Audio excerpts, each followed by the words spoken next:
নমস্কার বন্ধুরা, আজ আমি একটি অন্য ভিন্নধর্মী ভিডিও নিয়ে আপনাদের সামনে উপস্থিত। আপনারা যে এই ভয়ঙ্কর ভিডিওটি দেখছেন এটি নেপালের ঘটনা। এই যে 5 তলা বিল্ডিং আর জল তার থেকে উঁচুতে বইছে এবং যারা এখানে দাঁড়িয়েছিলেন তারা 10 সেকেন্ডের জন্য সময় পাননি ঘুরে দাঁড়ানোর।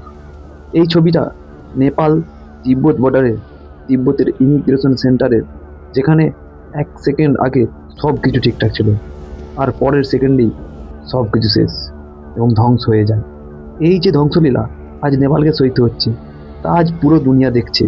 আর যখন দেখছে তখন দুনিয়ার বুক কেঁপে উঠছে, কারণ তিব্বত থেকে ধেয়ে আসা হরপা বান নেপালকে লণ্ডভণ্ড করতে করতে এগিয়ে গেছে।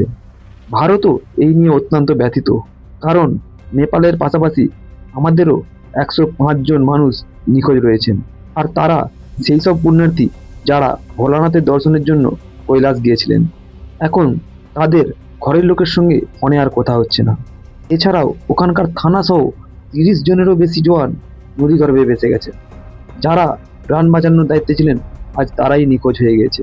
ওখানে 60 জন শ্রমিক সুড়ঙ্গের ভিতরে কাজ করছিলেন এবং সুড়ঙ্গের মুখে পুরো আস্ত নদীটাই চলে আসে।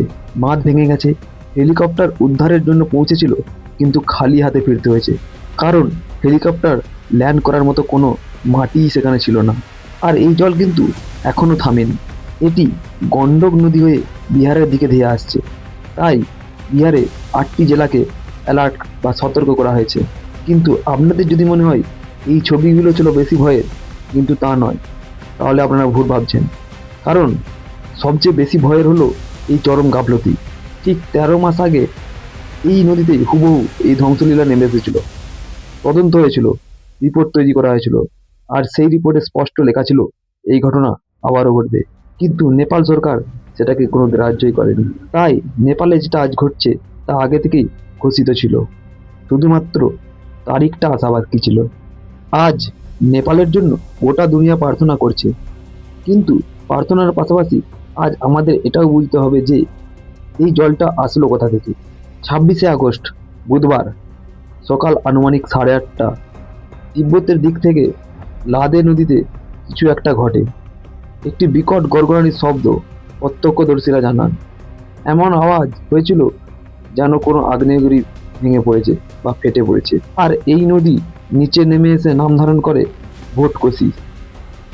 সেখান থেকে জল যখন ধেয়ে এলো তখন সরাসরি সেই দরজায় পৌঁছালো, যেখান থেকে নেপাল ও চীনের সমস্ত ব্যবসা বাণিজ্য পরিচালিত হয়। বর্ডারে ঠিক সেই দরজাটি, যেখান দিয়ে ভোলানাথের ভক্তরা তিব্বতে ঢোকেন এবং কৈলাস যাত্রা করেন। অর্থাৎ সেই সকালে মৃত্যু ঠিক সেই দরজাটিকেই বেছে নিয়েছিল, যেখানে সবচেয়ে বেশি মানুষ দাঁড়িয়েছিল। ট্রাক চালক, শ্রমিক, পুলিশকর্মী এবং তীর্থযাত্রী সব ছিল। এরপর সকাল 9টায় রসোয়াগিরিতে এই প্লাবন পৌঁছায়। আর এখানেই সিসিটিভি ক্যামেরায় বন্দী হওয়া সেই ভয়ঙ্কর দৃশ্যটি দেখা যায়। কাস্টমসের ট্রাক, ইমিগ্রেশন অফিস সব ভেসে যায়। 9:15 জেলায় সবচেয়ে বড় অফিসারের কাছে এই খবর পৌঁছায়।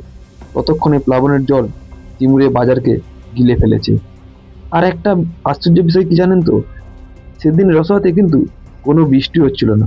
অর্থাৎ এটি কোনো মেঘভাঙা বৃষ্টির বন্যার জল ছিল না। এই জল অন্য কোনোখান থেকে এসেছিল। জল তীব্র বেগে ছুটছিল। রাস্তায় যা কিছু এসেছে, গ্রাম, বাজার, সব কিছু গিলতে গিলতে এগিয়ে গেছে। বস্তিগুলোকে যত দ্রুত গতিতে গ্রাস করতে এসেছে, তত দ্রুতই বয়ে গেছে এবং পেছনে কেবল কাদা, ধ্বংসাবশেষ আর শ্মশানের নীরবতা ফেলে দিয়ে গেছে। এই ধ্বংসযজ্ঞের হিসাব কষলে আপনারা জানতে পারবেন যে নেপালের এই জল কী কী গিলে খেয়েছে। প্রথমত আমাদের রক্ষকদের গিলেছে। বর্ডার থেকে শুরু করে নিচের উপত্যকা পর্যন্ত 3টি পুলিশ পোস্ট ভেসে গেছে এবং 32 জন জওয়ান নিখোঁজ হয়েছে। অর্থাৎ যাদের ডিউটি ছিল মানুষকে বাঁচানো, আজ তারাই নিখোঁজ হয়ে গেছে, তাদেরকেই খুঁজে বেড়ানো হচ্ছে। দ্বিতীয়ত সুড়ঙ্গের ভেতরে 60 জন মানুষ লাংটাক হাইড্রো প্রজেক্টের পাহাড়ের পেটে অন্ধকারের মধ্যে কাজ চলছিল, সেখানেই শেষ হয়ে গেছে। বাইরে কি হচ্ছে তাদের কোনো ধারণাই ছিল না। সুড়ঙ্গের মুখে পুরো নদীটাই চলে আসে, ভেতর থেকে কোনো খবর নেই, সব ধ্বংস। তৃতীয়ত হেলিপ্যাড তো ভেসে গেছে, হেলিকপ্টারকে ফিরে যেতে হয়েছে খালি হাতে। সব রাস্তাঘাট বিচ্ছিন্ন। ফৌজের জওয়ানরা পাথরের খাঁজ বেয়ে বাচ্চাদের উদ্ধার করেছেন। বাঁধের চরম ক্ষতি হয়েছে। 216 মেগাওয়াট আপার ত্রিশুলি প্রজেক্টের বাঁধ ভাঙার ফলে পাহাড় সমান প্লাবনের জলের সাথে বাঁধের আটকে থাকা জলও যুক্ত হয়ে যায়। এই জল ত্রিশুলি বাজারে ঢুকে সব কিছু ভাসিয়ে নিয়ে গেছে। 13টি পাওয়ার প্রজেক্ট বর্তমানে সম্পূর্ণ অচল। লাশের সংখ্যা বেড়ে দাঁড়িয়েছে 202 জনেরও বেশি। মানে গতকাল সন্ধে পর্যন্ত নেপাল পুলিশ বলেছিল যে 100 জন মানুষ মারা গেছেন, তারপর বললেন 150 জন মারা গেছেন, এবং আজ প্রায় 400-র কাছাকাছি গণনা চলে এসেছে। এক রাতে 200-এরও বেশি লাশের সংখ্যা বেড়ে গেছে। এই বন্যায় 288 জন ভারতীয় এখন পর্যন্ত নিখোঁজ রয়েছে। এই পরিসংখ্যান আমাদের বিদেশ মন্ত্রক দিয়েছেন। প্রথমে সরকার বলল 100 জন নিখোঁজ, তারপরে 133, তারপর 178, এখন এই সংখ্যা বেড়েই চলেছে। অর্থাৎ যেদিন পাহাড় ভেঙে পড়েছিল সেদিন ভারত থেকে শুরু করে নেপাল, দিল্লি থেকে শুরু করে কাঠমান্ডু, কেউ জানতো না যে কতজন মানুষ আছেন এইখানে। আজ 28 আগস্ট অবধি সকালের আপডেট অনুযায়ী যে নেপালের ঘোষণা, সেখানে মৃতের সংখ্যা বেড়ে গিয়ে দাঁড়িয়েছে 389 জন, 400 জনের মতো। নেপাল পুলিশের সর্বশেষ দেওয়া রিপোর্টে জানা গিয়েছে যে নেপালের রাসুয়া জেলার আশেপাশের এলাকা থেকে 389টি মৃতদেহ উদ্ধার করা হয়েছে, আর তিব্বত অংশে আরও 3 জনের মৃত্যুর খবর পাওয়া গেছে। এখনও প্রায় 910 জন মানুষ সম্পূর্ণভাবে নিখোঁজ রয়েছেন, আর নিখোঁজদের মধ্যে প্রায় 540 জনই হলো বিদেশি নাগরিক।